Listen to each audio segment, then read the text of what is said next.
Hello, everybody, and we're live from Oregon Weight and Wellness. I'm Dr. Julie Gilbert, joined by Rachel Matthews. Hi, Rachel, Hello, everybody.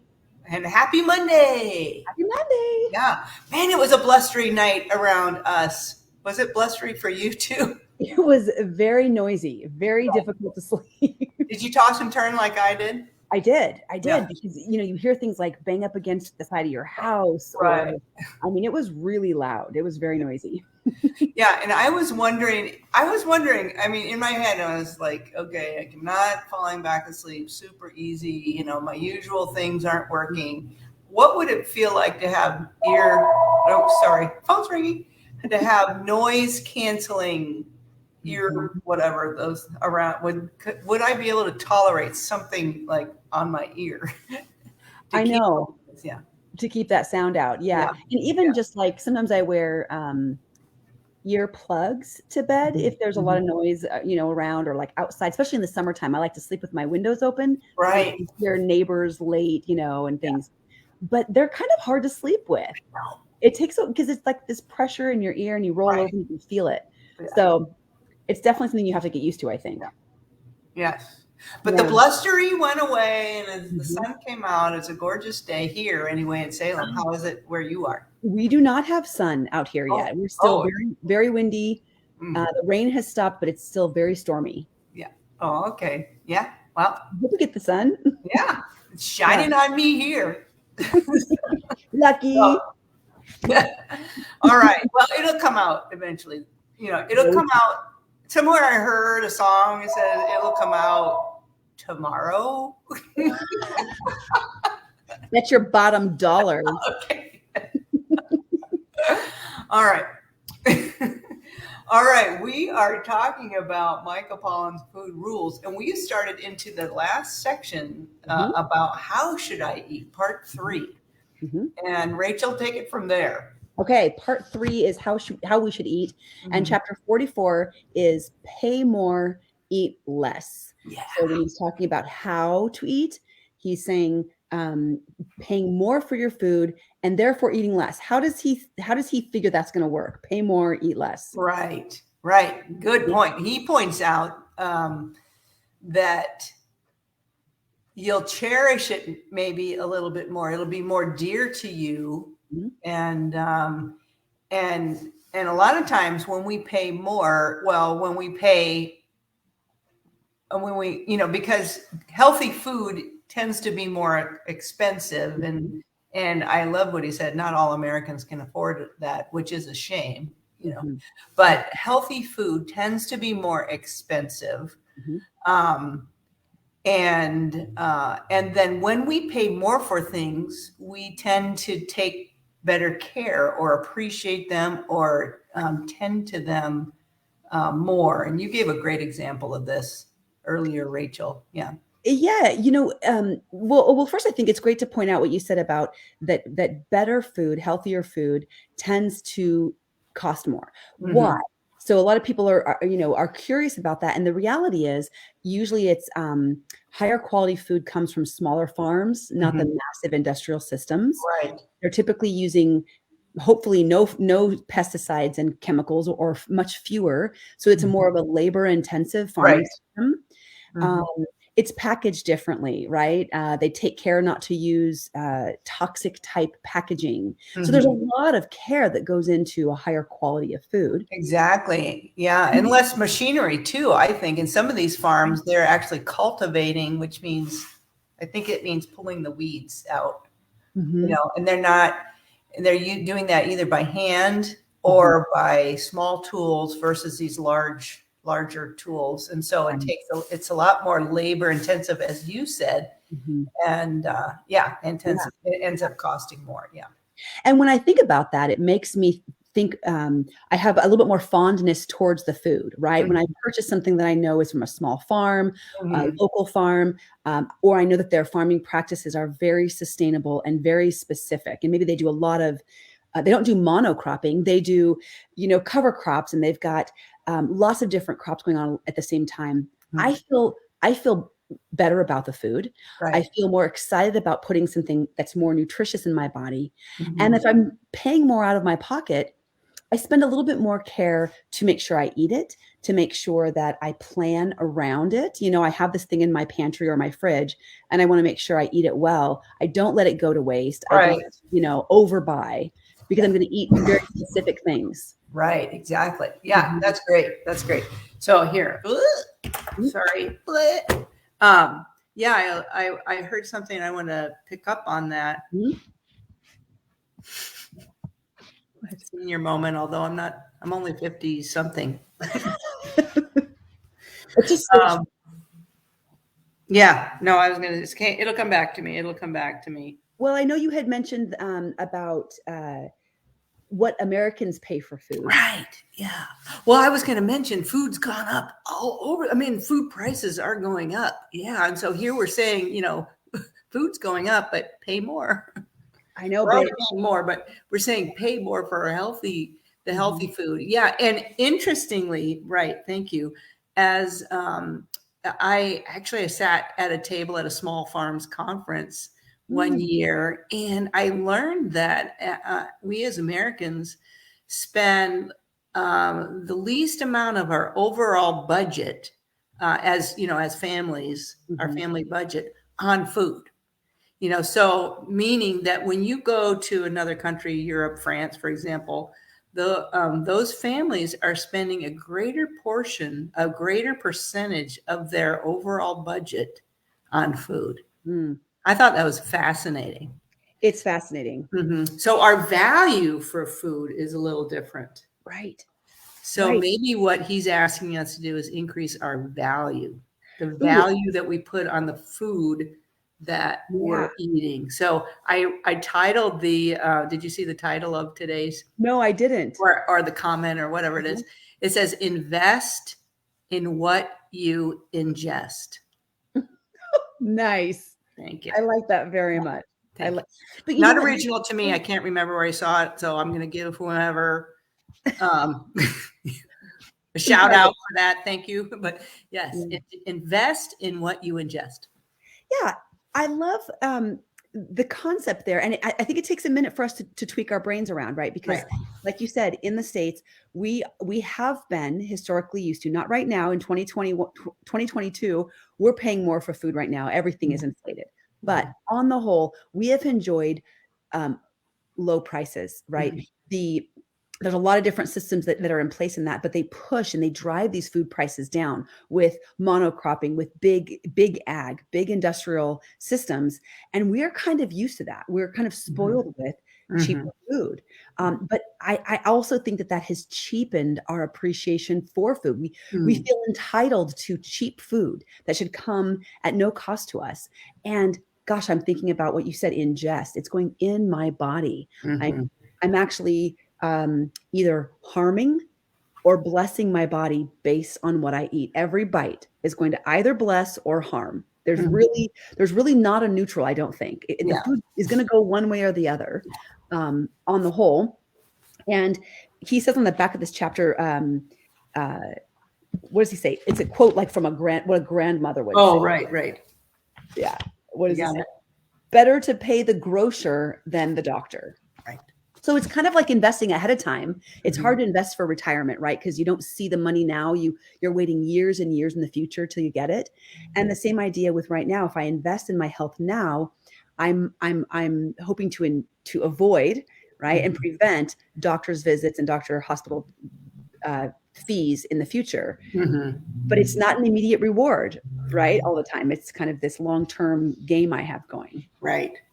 Yeah. Two things about that. Right. We're investing in not just the food, but our health. Yeah. And the other thing is we're investing in that local farmer or that farmer that took the care to make the food better, healthier, more nutrient dense, less toxic. Yes. For us. So that's great. And I love the idea of, blessing your body right now for your future self. Yeah. Right. Yeah. And, actually what you just said, the less toxic for my body, but also less toxic for the environment. Exactly. Yeah. Right. And so we're investing in our future physical bodies and our future earth, right? Our future society or culture or town. Right. Yeah. This is great. That's Yeah. good. It's a bigger concept, and it's a bigger philosophy. And I'll have to say that as we slowly, when I started my weight loss journey, back 17 years ago, I wasn't paying attention to healthy farming practices, organic. None of that was on my radar. I was just trying to eat better, better in general, right? I was making some basic decisions. But as I continued this journey, and we talked a lot about how our health journey is a spectrum, right? Constantly improving and constantly learning more and changing and tweaking little things. So as I've gone along this journey, organic has become more valuable to me. Local farming has become more about, and I'm slowly but surely now honing my practice. And I've done it slowly over time. It's not like I went all organic in one day. That would be really expensive on my pocketbook if I just made that change one day. But I figured out a few areas that I could, was of value to me, right? Certain foods that I thought were higher value to invest in and pay more for, and then try to keep adding more and more. That's great. That's great. And one of the tools that I've learned from myself, you're very familiar with this, I'm sure, is that environmental working group, I think it's called. Yeah. And they do a lot of testing on organic versus industrial farming, and the produce from that, and which ones that they recommend. They have their dirty dozen and their clean 15, I think. And so I followed that quite a bit, as you say, in my journey to improve the quality of the food that I'm eating. Exactly. If I, have that in mind, and they update it on a regular basis, but if I have that in mind, then that helps my pocketbook a little bit. So yes, you can kind of make decisions, what are the foods that, if at all possible, I should try really hard to buy organic. And then the foods that are less important, that I can get away with if I need to be budgeting my pocketbook. Right. Yeah. And then, Rachel, let's talk also about some of those nutrient dense foods that are usually not very expensive. Yeah. For example, legumes, right? Absolutely. Yeah. Cheap. They are, if you're buying them dried in bulk, they're cheap. You can eat a very, very inexpensive meal for just a couple of dollars per person, focusing on legumes. Yeah. Yeah. And there are some that are better than others in my mind, as far as how much protein they have and things like that. And those are nuanced things. And, you want to still read the, nutrition facts about them in making your choice, but they can be great. And then there's, we're coming into April, and you've talked about preparing the soil in your garden. And that might be another way that you can kind of make a dent in your food budget by growing your own food. Absolutely. Once the garden season, comes along and things start sprouting up, I'm trying to graze through my garden as much as possible, and I'm getting better and better. But if you're just getting started, tomatoes, right? They seem to be the easiest to grow in Oregon. They're quick. You can buy them started up, so they're already a foot tall, and start there. And you don't have to have a backyard. You can do this all in pots. On a porch or on a patio. So it can be simple. It can be a few things. Beans, like snap peas, and gosh, they're so fun to grow, and they're so flavorful. Most kids will just eat them right out of the garden. My dog eats them out of the garden. They're, our dog is plant-based too, apparently. That's great. But, this is another way to, and you can find seeds and starts for a pretty low cost. Right. I think one of the first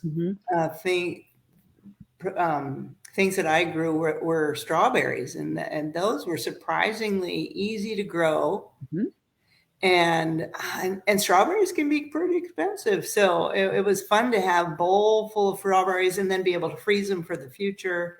Yes. And that was great fun. Yes. So, of course, zucchini, oh my gosh, zucchini and yellow squash. Usually people are giving this stuff away at the end. They can't get rid of it fast enough in Oregon. It's like, Right. they're going door to door. Do you want some squash? Mhm. Do you want Yeah. some zucchini? Yeah. Yeah. Interesting. Yeah. I love what you mentioned about strawberries, just really Mhm. briefly about, so I have some strawberries that kind of popped up in my backyard. I don't know if they're wild. They came from somewhere, but what I've noticed is they're very small. Okay. Oh, uh-huh. They're Right. very tiny. And when I do research on, historical foods, we Mhm. have bred our strawberries to now be the size of a softball. They're giant. Yes. That is not a serving of strawberry. That's huge. And then, of course, as they're doing more and more of this genetically changed foods, they're making them sweeter and sweeter Mhm. and sweeter, Mhm. which means more Mhm. sugar content. Yeah.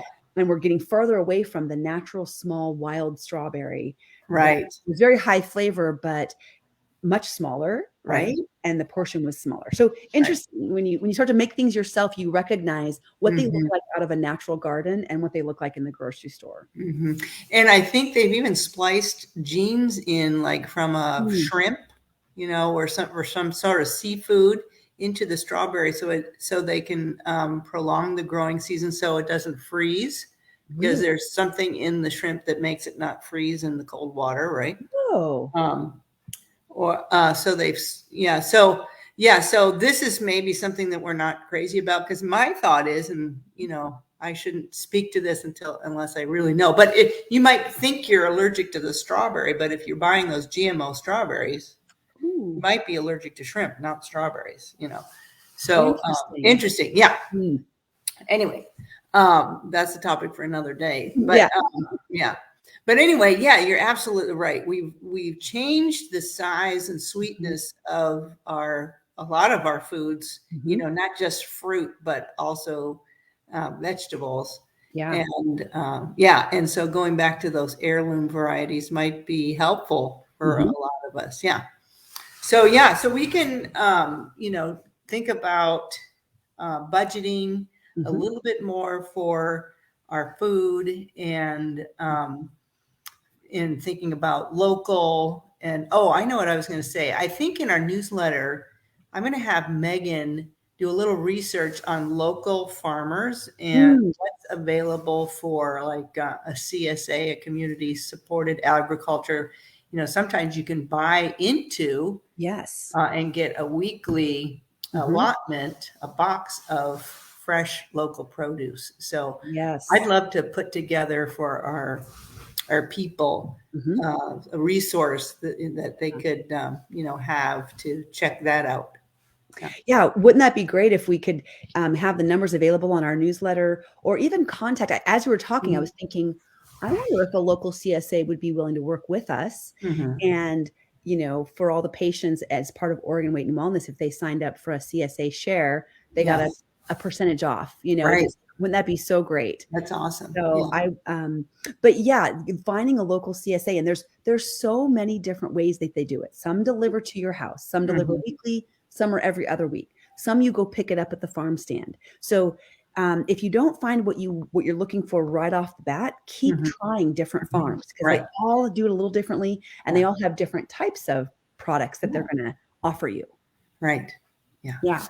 All right. Well, this has been a great discussion and food for thought. And Mhm. yeah, just I'm honoring my body by investing, by Mhm. holding that value of what I am eating, what I'm ingesting. Yeah. So, yeah, Yeah. very good. Well, thanks so Mhm. much, Rachel. And Mhm. until next Monday. Oh, we didn't talk about what we're eating. Oh, Mm. dinner. Yeah, dinner. I'm going to Gail's. She's got people, Oh. her peeps are visiting from Michigan. And so we're going to cook up a storm together. Maybe we'll record it for, and Ooh, have it. Yeah, we might that's a good do that. idea. Yeah. So Yeah. anyway, that's what I think. Halibut is on the menu. Oh, yum. How fun to be with a bunch of a bunch of other ladies cooking together. That'll be really fun. Well, Yeah. for us for dinner tonight, I did a ton of food prep yesterday, and I've got a bunch of things frozen. But one of the big things I made because I knew it was going to be stormy, so I was Mhm. feeling like comfort food. So I made a brown lentil soup. So it's Ooh, got carrots and onions and celery, but lentils and tons of yummy spices. yeah. And yeah, so it's a Sounds warm, great. hearty lentil soup. Yeah. All Mhm. right. Well, enjoy. Bon appetit. Bon All right. appetit. Until next time, Bye, stay healthy. everybody. Bye-bye.